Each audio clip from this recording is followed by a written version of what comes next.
কিছুদিন আগের কথা, আমার দুজন বন্ধু হোয়াটসঅ্যাপে ডিপ্রেশনের স্ট্যাটাস দিয়েছিল।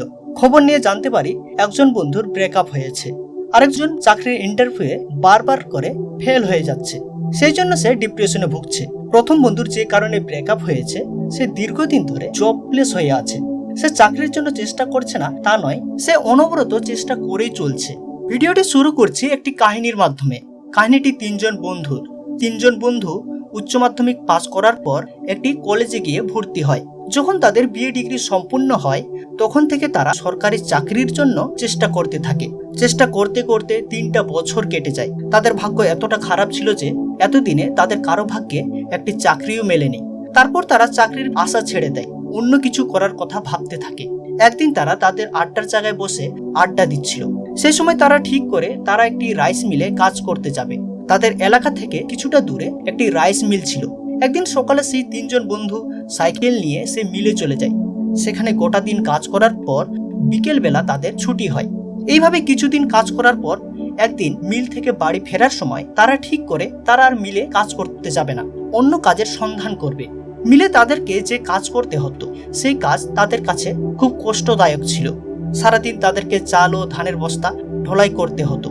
তাদের মিলে যাওয়ার পথে একটি মন্দির পড়ে, আর সেই মন্দিরের পাশ দিয়ে তাদেরকে মিলে যেতে হয়। সেই দিন বাড়ি ফেরার সময় যখন তারা মন্দিরের পাশ দিয়ে পার হচ্ছিল, সেই সময় তারা দেখতে পায় সেই মন্দিরের সামনে একটি সভা চলছে। সেখানে অনেক ভক্তের ভিড় জমেছে। সভাটিতে ভক্তদের জীবনে এমন কোনো সমস্যা চলছে যেটি তারা সমাধান করতে পারছেন না। সভাটিতে একজন সন্ন্যাসী সেই ভক্তদের সেই সমস্যাগুলির কথা তিনি শুনছেন এবং সেই সমস্যাগুলি কিভাবে সমাধান করা যায় তার উপায়ও বলে দিচ্ছেন।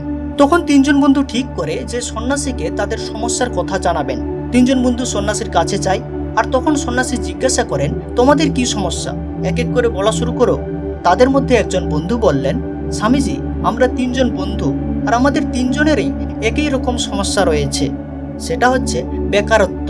যখন আমাদের পড়াশোনা শেষ হয়, তখন থেকে আমরা একটি সরকারি চাকরির জন্য চেষ্টা করতে থাকি। এইভাবে টানা 3 বছর চাকরির জন্য চেষ্টা করেছি, কিন্তু আজ পর্যন্ত কোনো চাকরি পাইনি। কোনো উপায় না পেয়ে কিছুদিন ধরে আমরা একটি রাইস মিলে কাজ করতে যাচ্ছি, কিন্তু সেই কাজ আমাদের কাছে খুব কষ্টদায়ক। আপনি আমাদের একটি উপায় বের করে দেন, যাতে আমরা জীবনে বেকারত্ব হয়ে না থাকি। সন্ন্যাসী কিছুক্ষণ চিন্তা করার পর সেই 3জন বন্ধুর কাছ থেকে তাদের পড়াশোনার বিষয়ে জানতে চান।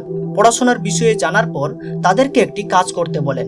মন্দিরের কিছুটা দূরে একটি ছোট্ট পাহাড় ছিল, তার নিচে একটি ইঁদুর মাটিতে গর্ত করে বসবাস করছিল।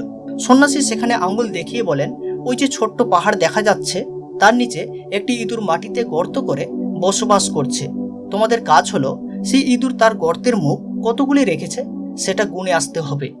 সন্ন্যাসীর আদেশ অনুযায়ী সেই 3জন বন্ধু পাহাড়ের নিচে গিয়ে ইঁদুরের গর্তের মুখ গুনে এসে সন্ন্যাসীকে জানায়, স্বামীজি, ইঁদুর সেখানে তার গর্তের মুখ 10টি রেখেছে।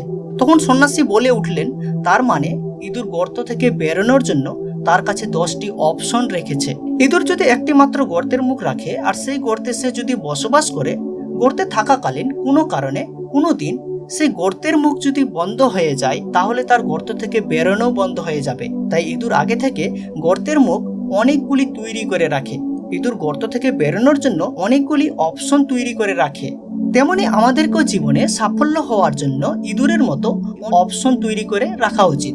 আমরা জীবনে সাফল্য পাওয়ার জন্য চোখ বন্ধ করে একটি অপশনকেই ধরে রাখি। যখন সেই অপশন কোনো কারণে যদি ফেল হয়ে যায়, আমরা নিরাশ হয়ে পড়ি। জীবনে যদি বেকারত্ব থাকতে না চাও, তাহলে অনেক কিছু বিষয়ে জ্ঞান অর্জন করার চেষ্টা করো, যেটা তোমার ভবিষ্যতে জীবনে সাফল্য হওয়ার জন্য অনেক অপশন হয়ে দাঁড়াবে। আমরা জীবনে অনেক সময় পাই, আমরা ফালতু কিছু কাজ করে সময়টাকে নষ্ট করে দেই। সেই সময় আমরা বিভিন্ন বিষয়ে জ্ঞান অর্জন করতে পারি। এই ছিল আজকের এই ভিডিওটি যদি ভালো লেগে থাকে তাহলে লাইক করে দিও। চ্যানেলে নতুন হয়ে থাকলে চ্যানেলটিকে সাবস্ক্রাইব করে দিও। দেখা হচ্ছে অন্য কোনো এক ভিডিওতে।